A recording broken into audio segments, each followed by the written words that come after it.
Welcome back again, citizens. This is Matt from the Madrealm, and today I wanted to talk about my first impressions of Orison and Crusader.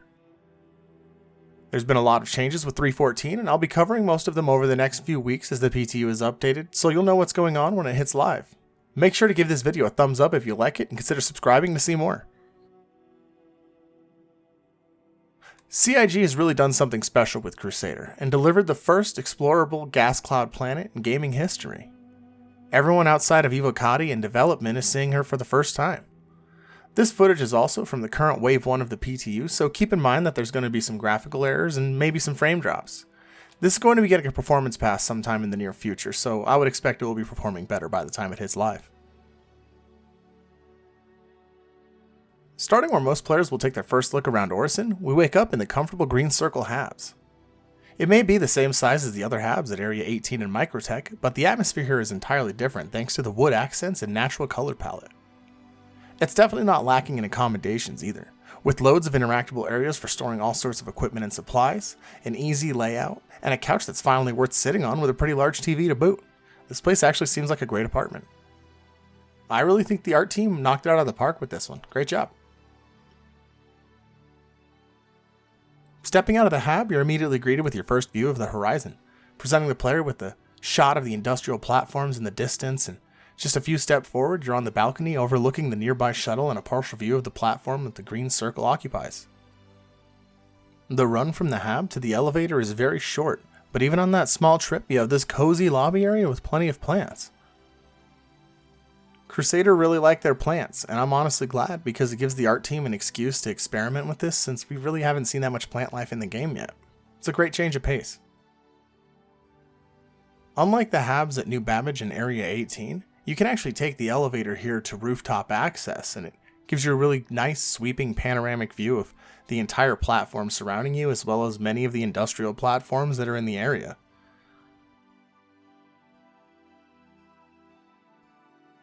I really like that you can find these massive floating ships.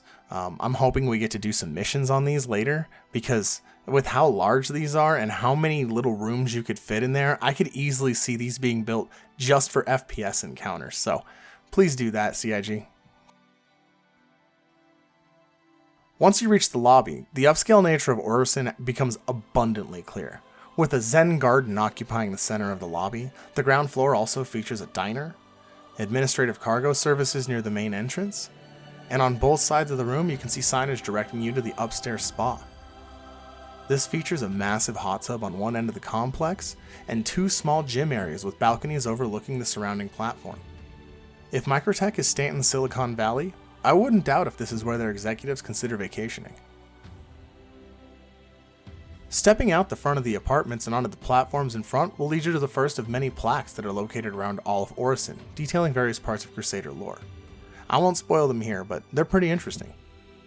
Continuing along the paths around either side of the building will take you to the shuttle stops, with the one near the bridges taking you to the industrial platform, and the opposite taking you to the spaceport. Passing the shuttles will bring you to a really well-designed platform with a raised viewpoint, however, this area appears to be closed for future content. Maybe this is where they'll do ship sales or hold Invictus Launch Week events? Crossing the bridge near the shuttle will lead you to the second half of Cloudview Center. On the right, you can find the Trade Division, which is almost an exact copy of the one at Microtech, with the key difference being the hollow planet and the style of plant life, of course. Moving next door brings you to the fanciest gallery I've seen in the game yet. I'll say it just feels a little bit rich for my taste, but that probably seems to be the goal. There's a lot of distractions in the center of the room, and it feels noisy, with waterfalls and fake little creeks all around the lobby. It just might be me, but I'd like to see a little less clutter here. Regardless, it's still a very cool design, and it's nice to see them getting more creative in these spaces. The bottom floor has only two shops. One is Kelto, which is basically the space version of a food, guns, beer, and wedding dresses store. They only carry Gemini weapons, but at least you can arm yourself before leaving. Across the way, on top of the ostentatious stairs, you'll find Macau? I don't know how to pronounce this one. It's a clothing shop. I'm not really one for fashion, as you can see, so I'll go ahead and leave discussing this place to someone else. Moving up the stairs takes you to a nice scenic landing, then to the second floor. Here you'll find security, an FTL station, a Whammers, and this shop that still isn't open yet. Maybe sometime next year. The view up here in the lobby is pretty nice and feels far less cluttered from this angle. I actually kind of like it. Taking the central elevator will lead you to the Voyage Bar, which looks like a great location for RPers and quest givers to hang out.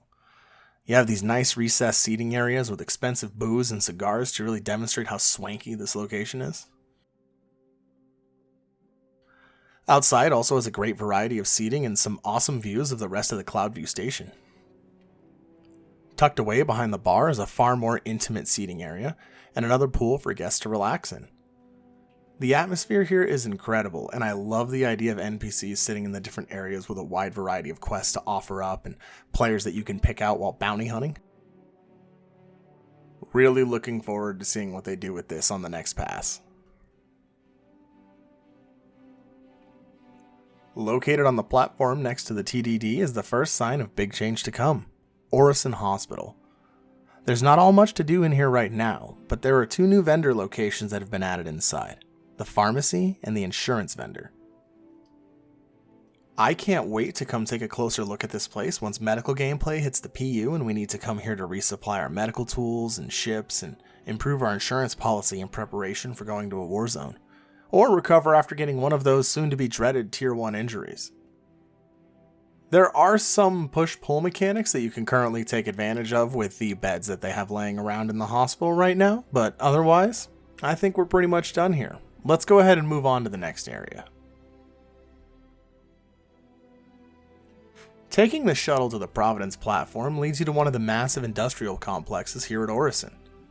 As you exit, you'll see some signage on the wall here that tells you which direction to go for the various points of interest here on the platform. I actually don't like the signage at all, as the text doesn't quite stand out enough for me and I completely overlooked it the first time I was here. But I realize it's a minor complaint. The platform is essentially a large circular route with a few shops scattered around in between. As you run along the pathways, you can find the signage above to find what you're looking for. Running all the way to the far end takes you to the Kovalek shipping hub over near the cargo docks. Here you can get pretty much all the tools and supplies that you would need in order to go do some hand mining or cave exploration missions or something along those lines. I can also imagine that in the future this will be a pickup and drop-off location for Kovalek shipping missions. Moving on, in the middle of the platform, there's another municipal services building which also appears to handle cargo operations and more package deliveries. Running further on past that, you can find the new Cousin Crow's location down in the lower section, but they're also closed temporarily due to those pesky Kraken owners. Finishing the loop back towards the shuttles, there's a C2 Hercules undergoing some sort of maintenance outside of the Crusader Discovery Center. This seems to be your run-of-the-mill gift shop with the expected Crusader flair displayed about, and should be where you can queue up for the Crusader tours that will be coming in the future. Otherwise, it's just another food and drink supplies vendor with some t-shirts.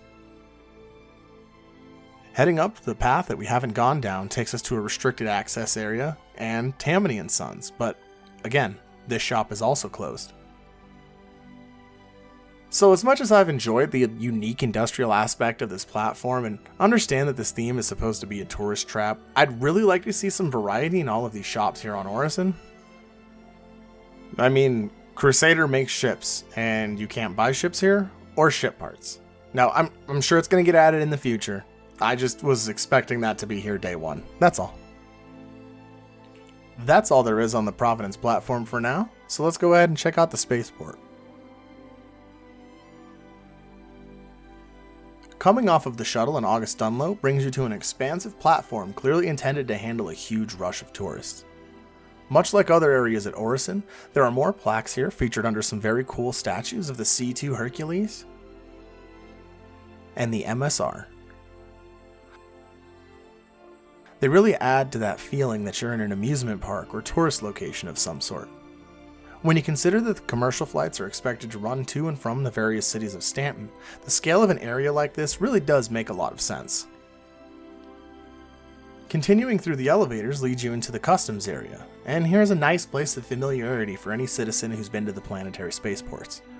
I really like that the customs are all pretty much standardized in a way that helps you know, yeah, I finally found the right place, here is where I can leave. I'd also like to point out at this time that none of the security guards come off as aggressive here in Orison, and they're not even armed. I feel like this is an oversight on CIG's part, as I've woken up here with a crime stat and the guards don't do anything to you. Maybe give them the Uberev electro pistols or whatever so they stun people instead of killing them. Once you pass customs, you get one last look at the great views they've designed the entire zone around, and a ship rental booth. Heading upstairs brings you to another merch vendor, but this time there's space whale plushies! I love these things, and adding a variety of little plushies and things like this in the game gives people who set up events another tool to use for beacons and capture the flag events and things like that. Great job, CIG. More of this. Just past that sales booth, you can also find a new Chairman's Club entrance. Let me know down below if you've gotten in. I'm not sure if it's been added or not. I know that they've mentioned a possible rework of concierge benefits, and maybe this will be part of it, but I'd be interested to know if anybody has further information down below. The last few booths you find on your way out are again food vendors. Another Whammers, and an Elroy's. Hanging off of the ceiling are some pretty cool space whale banners, and centering your view on the information desk actually frames a really nice shot. This leads to the last part of Orison that's really Orison, the ASOP terminals. I like the setup here and how close they are to the elevators. It never made sense why places like Lorville had terminals so far from the ships. Now, from here on out, the hangars are literally the same as the hangars from New Babbage. Nothing new here. And again, I wouldn't be surprised if this changes in the future. So what are my final thoughts? Orison, well, really Crusader itself, is a beautiful zone and a huge achievement for what CIG needed to get planets made on the scale that they hope to in the future. This is only the first iteration, and they've openly stated that the cloud tech is in a very early phase, with a lot of polish and optimization to come. I find the lack of meaningful shops a bit disappointing, but again, I expect this, as well as the inventory currently available at some of the shops, will be expanded upon in the future rework. The fact that you're at a ship manufacturer with nowhere to buy a ship or even ship components is really a huge letdown. Overall, I'm very impressed with what they've pulled off. Once they address some of the minor concerns that I do have here, I could see Orison becoming my favorite landing zone. Now that's all I have to say on Orison and Crusader for now. I'll be happy to take a look at this again in the future once they've really done a lot of work and made this place what they expect it to be. What are your thoughts? Do you like Orison? Do you think it's impacted the gameplay way too heavily? Are you excited for it to hit live? Let me know in the comments below. As always, thank you very much to my incredibly generous patrons. If you like this video, do the whole like and subscribe thing. You know the drill, everybody. That's it for me. I'm out of here.